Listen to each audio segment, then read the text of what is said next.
es cierto que todos los caminos conduzcan a Roma. Los lugares donde podemos ir son casi infinitos. ¿Ya decidiste dónde quieres ir hoy? Piénsatelo bien para no equivocarte. Toma en cuenta que el tablero de ajedrez ha cambiado. Hoy el rey se ha enterado que va desnudo. Y cuando el poderoso lo olvida, la verdad se encarga de desnudarlo. Hay que tener talento para pensar fuera de la caja, para combatir los prejuicios, los ajenos, pero sobre todo los propios. Cada quien posee una pieza única del rompecabezas. Por eso intentamos dialogar, para armarlo juntos. La palabra nos libera y la conversación nos empareja. Aquí no hay lugar común. Aquí no hay lugar común. Y este sábado hablaremos de lo mejor que nos ocurrió en el 2018. Para producir el programa hay un secreto, y es traer personas que no son nada comunes, que tienen un talento especial, o bien a la hora de cocinar, o a la hora de hacer un deporte, o a la hora de defender una causa social. Y justamente esos personajes nos han construido tardes entrañables de sábado. Cerramos el año justamente con lo mejor del 2018. ADN 40 los recibe con los brazos abiertos, pensando ya en el 19, pero saboreando todavía lo que nos dejó este año que se va. Me dicen que crecen fantasmas. Ah, no, pero claro. ¿De que existen, existen? De que los hay, los hay. Ay, ¿seriamente? ¿Hablas con ellos? ¿Sesión espírita y todo? No, así no. Eso es una ridiculez. Yo creo que se han de atacar de risa. El señor a ver, Madero, bueno, vamos a contar eso. cosas que he contado poco, porque es que luego el problema es que entonces sí te hablan los de la sesión espiritista y ya sabes en lo que es el público. Por favor, esto va a ser nomás para hoy ahorita aquí y no se vuelve a tocar el tema. ¿Ok? Empieza a subir el rating, viene 2 puntos. Lo que voy a contar no se aloquen, no se claven, es personal. Entonces, una vez que muere mi padre, bueno, primero murió mi abuela. Y esta abuela era muy de ese rollo y me acuerdo que voy bajando las escaleras y mi mamá estaba en la cama de mi abuela llorando y le decía, mamacita, yo sé que estás aquí, madre, sí que veo que le dan un golpe a un cuadro y el cuadro se empieza a mover de la nada. Entonces yo, toda cool, me regresé y le dije, ay, papá, mi mamá está con su mamá. O sea, y párenle de contar. Bueno, luego muere mi padre y yo estaba como en entrenamiento de estos asuntos, ¿no? Comía diferente, me bañaba diferente, todo para provocar una cierta acidez cerebral, que eso creo. Yo tampoco crean que estaba así en química. Que es como afinar la antena. Como para afinar la antena, mira, lo dijiste muy bonito. Y entonces me acuerdo que había muchas cosas en la casa que, ya sabes, ruido, se caían cosas y todo. Entonces voy con uno de estos como consejeros. ¿No lo vives con susto, con miedo? No, porque no los vemos como los fantasmas en Inglaterra. No. Ahorita te voy a decir si hay cosas que dan susto, pero me dan más miedo los vivos. Y entonces voy con uno de estos consejeros, un hermanito, y me dice, es que tu papá te quiere hablar. Y yo le dije, pues, ¿qué querrá decirme? ¿No? ¿Dónde dejó la nota de la tintorería? ¿O qué será tan urgente? El tesoro escondido, Fernanda. Tesoro, hombre, si éramos y somos bien pránganas. Y entonces me dijo, ¿por qué no te sientas y lo escuchas? Yo dije, ¿así nomás? Sí, pues escúchalo. ¿Y qué te dijo? Entonces ahí está. Imagínense ustedes. El hermanito es el medium, el que te... Exacto, pues eso es nuestro consejero, ¿no? Yo ya de niña, muy metida en rollos acá, siempre me han gustado. Yo buscaba el chi, ¿no? Y entonces en un libro de Bruce Lee, que explicaba dónde estaba y todo, me acuerdo que me puse en postura de Chiang Mai y ahí me quedé 4 horas en el cuarto. Entra mi madre y yo así en una postura extrañísima me dice, ¿qué haces? Le digo, buscándome el chi. A las 4 horas llega, ya te lo encontraste, le dije, todavía no, vente a cenar. No, bueno, así me fui. Al cuarto donde falleció mi papá, me senté yo nomás que azules y peludos, y entonces, viendo el cielo hermosísimo que se veía en esa zona en Izcalli, Chamapa, y era una recámara hasta arriba, era un pajar ahí, y entonces me aquieto ¿no? Y traté de apagarle al ruido mental, que pues, es como constante, como las abejas zumbadoras de Fahrenheit. ¿Y conectó? Pues pasó algo bien loco. ¿Qué te dijo? Sentí como si me hubiera tapado este oído, y que se oyera como una cinta de cassette o un disco o una reproducción en otra velocidad. Y se oyó así, ¿no? Sin entender el mensaje. Nada, yo decía, ¿qué pasa? Y oigo, clarísimo en este otro oído, pero así como en estéreo, es que él todavía no sabe hablar. Puta, me pegué un brinco. Alguien te dijo, es que no sabe Pero hablar. clarísimo, como si hubiera estado parado frente a mí. Salí de ese cuarto a oscuras, corrí por un balcón, bajé 2 pisos y le dije, mamá, no manches, cabrón. Me están hablando, estoy oyendo voces. Pero no sabe todavía el idioma. Sí, pero mi papá todavía no se puede comunicar. Te voy a llevar a otro terreno de tus obsesiones. Pues espérame, nomás sí llegué al psiquiatra, ¿eh? Sí fui al psiquiatra, después de que ya tenía yo grandes pláticas, nada de eso, no, era concentrarme, era con estar concentrada. Y me dijo el psiquiatra, a ver, usted está consciente que eso que le habla no está ahí de bulto. Le dije, por supuesto. Me dice, entonces regrésese a su casa. No está usted loca. No, y mientras no le digan que mate a alguien, pues vamos bien. A los 11 que entré a la secundaria, descubrí que tenía mucho talento para la flauta, tenía mucha facilidad, pues, ¿no? Y unos días después de que ya nos dieron la flauta como instrumento escolar, oí tocar a una compañerita, Claudia Aguirre, una compañerita de mi salón, tocar una sonata de Mozart, que yo nunca había oído nada de piano ni nada de niño, pues, ¿no? Entonces, al oír a Mozart... No era música que estuviera en tu entorno. No, para nada, pero en ese momento, pues, me llegó un flechazo así o sea, algo en mi cerebro pasó, en verdad fue muy significativo y me cambió la vida. A partir de ese momento no quise hacer otra cosa más que tocar música clásica o escuchar música clásica. Entonces ya para los 13 años que me meto al conservatorio, a escondidas de mis papás, obviamente fue así como ¿Quién te que... dijo? ¿Quién te dio la dirección del conservatorio? En mi escuela, esta niña que tocaba el piano era hija En de esa una- puerta sí. estaba lejos de tu casa. Tú vivías No, yo en Portales. En Portales, esto estaba en Polanco. Sí, o sea que pues, sí no. había que agarrar un par de micros para llegar. A tomar el metro, Ya. tomar el metro Allende y luego el Polanco Mazarik, que en paz descanse, todas esas líneas que eran así Te antiguas. paraste, tocaste la puerta y ¿qué hiciste? No, pues nada más dije, bueno, quiero estudiar aquí, ¿no? Y yo quiero estudiar flauta dulce. Pero tienes que estudiar un instrumento en serio, porque esto es un instrumento folclórico latinoamericano. Además, imagínate el nivel de ignorancia, ¿no? Que no se da en esta escuela. Tienes que estudiar, no sé, guitarra, piano, canto, qué sé yo, ¿no? Y dije, híjole, no tengo dinero para nada de eso, porque en mi casa no había para comprar un piano. Y además mis papás no querían que estudiara música, ¿no? Para ellos no era una profesión. Entonces dije yo, bueno, pues ahora sí que ¿para qué me alcanzan mis ahorros? Tenía yo un dinerito ahorrado que me dio una hermana de Estados Unidos, que vive en Estados Unidos, y pues me alcanzaba para un violín. El maestro de violín era un italiano, Ecilio Bredo, muy buen maestro de violín, muy mal encarado, que llego yo de 13 años sin tocar una sola nota de violín, me le pongo enfrente y me dice, a ver, ¿toca algo? Pues no toco nada. No, pues tienes que tocar algo, pero es que no sé tocar violín. ¿Pero cómo te meten conmigo si no sabes tocar violín? Yo soy maestro de muy buenos alumnos. Pues ni modo. Aquí estoy. Y me trataba como la peor de todas las basuras del mundo. Entonces, pero me di cuenta que era director de la orquesta de cámara. Como yo sonaba tocaba importante. mucho. Sí, pero como yo tocaba mucho esto, pues ya tocaba yo conciertos de Vivaldi, ya los había yo sacado de oído, ya tenía después las partituras, ya tenía una flauta como estas. Entonces me le presenté en un ensayo un sábado a las 10 de la mañana con la orquesta de cámara y le dije, maestro, déjeme tocar de solista con su orquesta. Entonces me dice, pero Franco, estás loco, vas en primero de violín, ¿cómo se te ocurre? Le digo, pero no es con el violín, maestro. Saqué la flauta y le toqué un pedacito de un concierto de Vivaldi.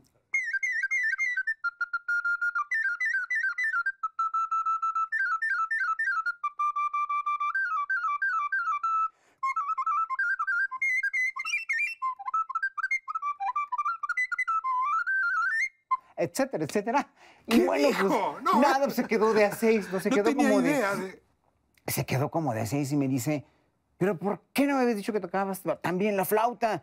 Pues yo me quedé, pues es que nunca me preguntó y además, digo, yo soy su alumno de violín. No, te tenemos que dar de solista en el próximo concierto, que fue en Bellas Artes, en el concierto anual de la Orquesta de Cámara. Lo convenciste. Y bueno, pues en ese oyéndome momento. y ya me la dio de solista, toqué en Bellas Artes el 12 de abril de 1978, hace exactamente 40 años.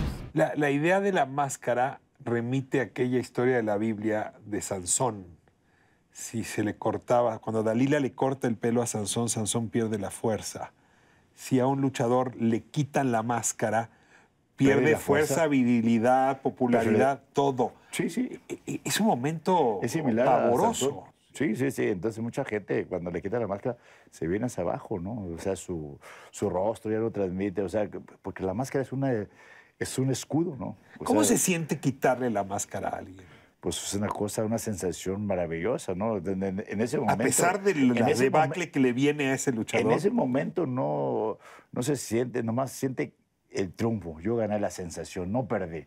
No piensas en ese momento, pero ya después lo vas asimilando, que ese luchador lo ves el otro día, ya va a perder. Y tú sabes que perdiendo la máscara vas a perder, o sea, la fuerza. ¿Ha tenido pesadillas, Atlantis, de que le quitan la máscara? No, fíjate, todavía no. Pero no hay alguien en la madrugada, dice, me la van a quitar. La única que me gana la máscara es mi esposa, que me quita la máscara. Pero no, todavía no. Todavía he ganado 9 máscaras muy importantes, que son muy difíciles, este tipo de luchas.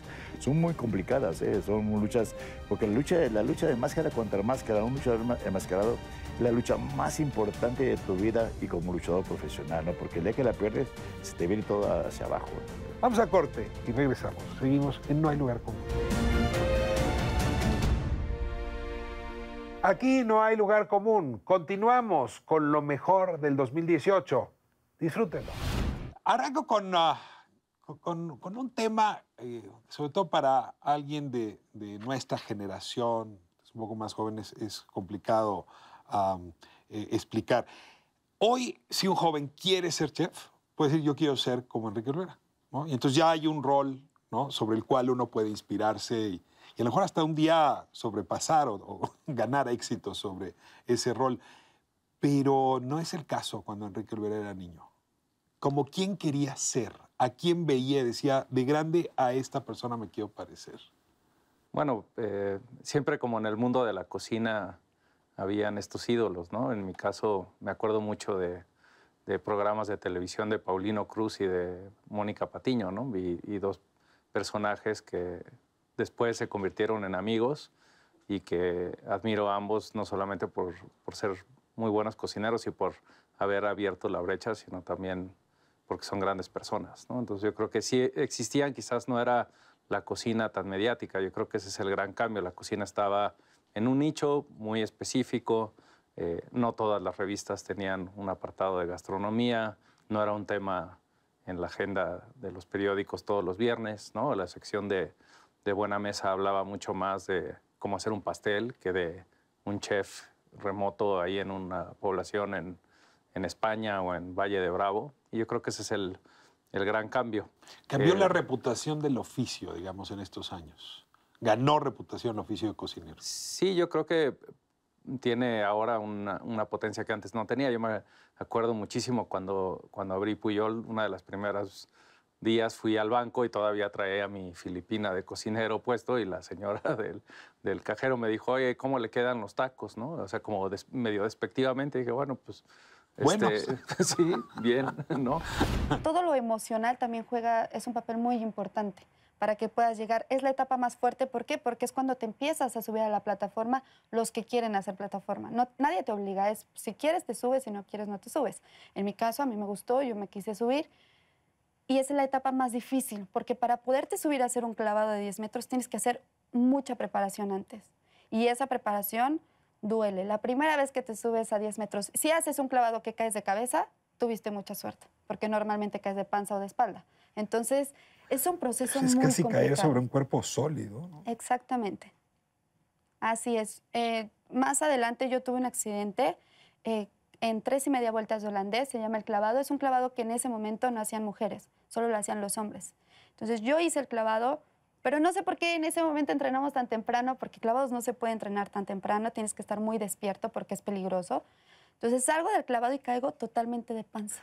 ¿Cuántos metros de panzazo? De 10 metros. Es como caerse sobre cemento. Sí, de hecho, de verdad, yo cuando caigo, lo único que sentí fue el cuerpo caliente. Entonces yo ya estaba consciente porque tenía los ojos abiertos, pero yo ya veía que me estaba hundiendo. Entonces me quería mover para salir porque me estaba ahogando y no podía moverme. Entonces se avientan mis compañeros por mí, me sacan del agua. Cuando me sacan, yo tenía pegado el traje de baño de esta parte de aquí, de la parte de, Como si de las fuera ingles. quemadura. Sí. Todas las piernas, la cara, no sé qué pasó, no sé si moví la cara o qué, pero no me pasó nada. Pero todo el cuerpo de aquí para abajo, moreteado, llaguitas, con sangre, medio hipotermia, medio de A ver, todo. déjame recordarte esta parte de tu vida. Finales de los 60, principios de los 70, el gobierno mexicano la emprende contra los rockeros. Sí. Hay una idea de silenciar a quienes hacen rock. Sí. Tú estás ahí. 2 de Sí. octubre, luego el 71, Avándaro. Sí. ¿Cómo fue ese momento? Y para los ti? halcones. Y el halconazo. El halconazo fue 3 meses antes de Avándaro. Entonces yo creo que bueno, el gobierno le tenía pavor a que se juntaran jóvenes y el rock pues, es un aglutinador, ¿no? Entonces se fue directo contra los jóvenes, contra los rockeros específicamente y además sin decir nada, o sea, nada más lo hicieron, cerraron todos los lugares donde había rock. A veces tocabas en tu casa, estabas ensayando en tu casa y llegaba la policía a callarte. El rock como un problema. Sí, porque significaba jóvenes juntos y la verdad es que había pues un descontento general de los jóvenes, ¿no? Así como que no se les tomaba en cuenta, digo, después del 68 pues fue muy claro, ¿no? Personalmente, ¿cómo te pegó esa represión? Durísimo. Pero a ver, ¿te llevaron, te encerraron, No, te quitaron la guitarra, te rompieron los tambores? Hubo una fiesta, yo calculo que a principios del 72, en un frontón en la Condesa, y estábamos tocando y llegó la policía a deshacer la tocada, pero bastante violenta la cosa. Entonces nos sacaron a empujones y golpes, y de repente, cuando me di cuenta, me habían robado mi guitarra, man. ¿Te quedaste? Me quedé sin mi guitarra. Y ahora hay guitarras muy baratas, pero era en toda la ese inversión. entonces era así, había sido así como era una Les Paul Junior que me costó así años de estar ahorrando, de buscando. ¿Es tan fuerte el golpe que decides dejar de tocar? Sí, no. O sea, entre ese momento y Rocotitlán, digamos, ¿no? Sí, pues son muchos años. Son muchos años. Sí. ¿Por qué no te rebelaste? ¿Por qué no te fuiste a tocar a otro país? ¿Por qué te reconvertiste en otra cosa? Bueno, hay una cosa. Yo nunca pensé en irme del país. En ese momento. No, hasta muchos años después lo pensé. Pero no, estaba deprimidísimo y, bueno, tenía que hacer algo. Entonces, digo que andaba diseñando ropa. Pues, Oye, ¿es cierto que le vendías ropa a Juan Gabriel en ese momento? Sí. O sea, otro músico te salvó. Sí, era diseñador en una boutique que se llamaba Latinos, que estaban Insurgentes, y cuando vino a la OTI la primera vez, así, fue cuando se dio a conocer, ahí iba. No tenía dinero ni nada que dar y a ti te compraba ropa. Gastaba un chorro. En el bloque anterior nos quedamos en el tema del accidente. Ese accidente pudo haberte regresado a tu casa, decir, aquí ya muere. Yo no tengo por qué estar haciendo esto. Hay quien me quiera, porque ando yo dando la vuelta por el mundo. ¿Cómo fue el accidente? Cuéntanos. En principio, dramático, por supuesto, porque... ¿Estabas esperando un autobús? No, subí en un autobús. Vuelvo al tema del VIH, porque era la primera vez que siempre las zonas, y eso me permite decir esto que hace mucho tiempo tengo ganas de decirlo, siempre las comunidades indígenas en este país y las y los indígenas nos dejan como en la última parte del acceso. Y yo me acuerdo que ya en muchos estados, en muchos lugares, en ciudades, ya el acceso a las pruebas rápidas de VIH ya existían.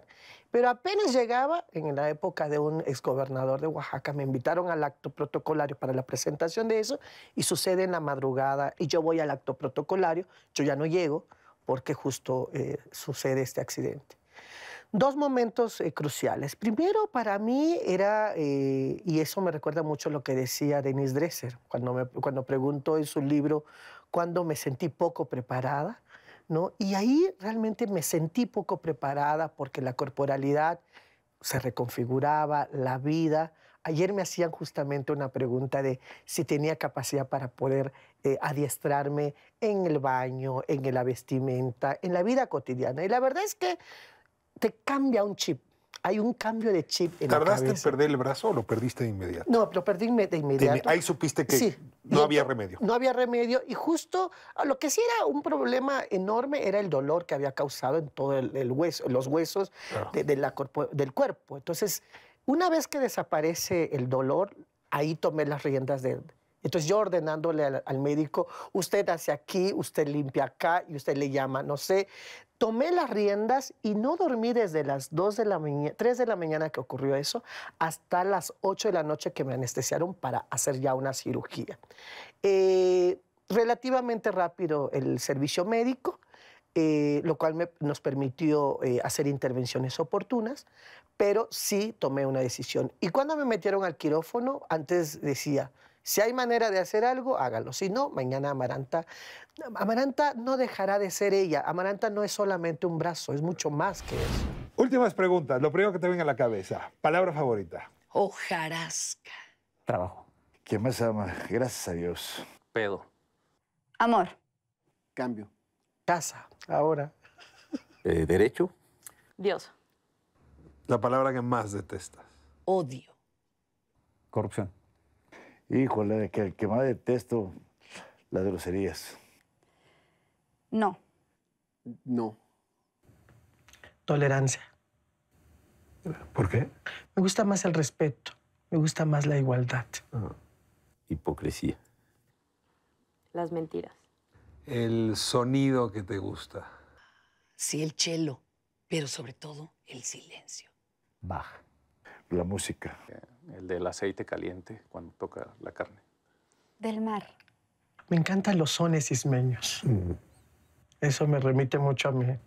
Yo creo que el sonido del silencio, que es muy lindo en esta etapa de mi vida. El golpe de raquet de la pelota. El sonido que odias. El rayón de gis en el pizarrón. Y ay, yo bueno. creo que eso ya nadie lo va a oír nunca, Ay, porque bueno. como eras un plumón. Hijo, pero no hay cosas que se Y parecen, corcholata, papá, en el pizarrón. Ya me Es- dolieron los dientes, las encías se me están cayendo. Gruperas. Híjole, no sé. Las cornetas que andan pitando en las calles por ahí. El del claxon en coche. Alarmas. Sirenas de la policía. Perdón, pero el reggaetón no me gusta mucho. El alboroto. El ruido cuando estoy jugando. Si no hubiese sido músico, ¿qué habría sido? Hubiese sido egiptólogo. Lo que quería era ser bióloga marina o artista de comedia musical. De no ser, no sé, presidente de la República. ¿Le había gustado? Agricultor probablemente o arquitecto quizás. Bailarina. Atleta. Lo voy a ligar con algo que quiero hacer ahora. Ok. Escritora. Quiero escribir.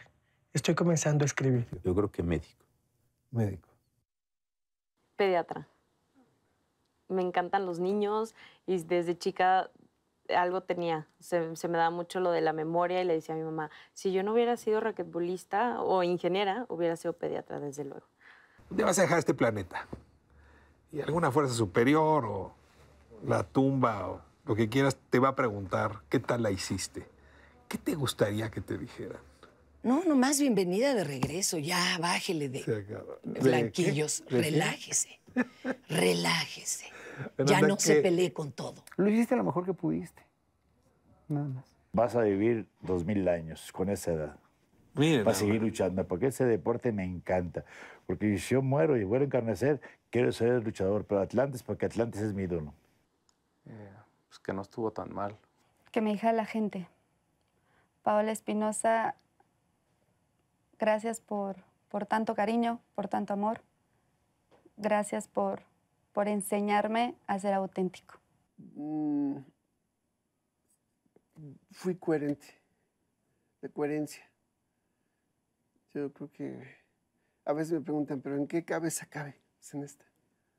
¡Oh, qué fuerte! Eso, qué fuerte.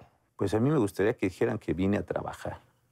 Con eso, nada más que decía, no se hizo tonto. Ay, yo creo que el estoy orgullosa de ti, lo hiciste bien, son las palabras que para mí serían mi motivación. Lo has hecho mal. Gracias. Muchísimas gracias. No, muchas gracias. Encantada de estar aquí contigo. Muchas gracias, Alberto. Fue un placer. Encantado. Riqueza y trajo aquí. Muchísimas gracias. Néstor, muchísimas gracias. Por favor, Gabriela. Muchísimas gracias. Herminia, muchísimas gracias. Con usted no hay lugar. Gracias. Qué gozo. Aquí contigo no hubo lugar común. Qué gusto tenerte. Muchísimas gracias. Bienvenido a esta época que está construyendo con tu talento tantas cosas. Gracias por tu experiencia. Próximo sábado, ADN 40, 7 de la tarde. Aquí no hay lugar.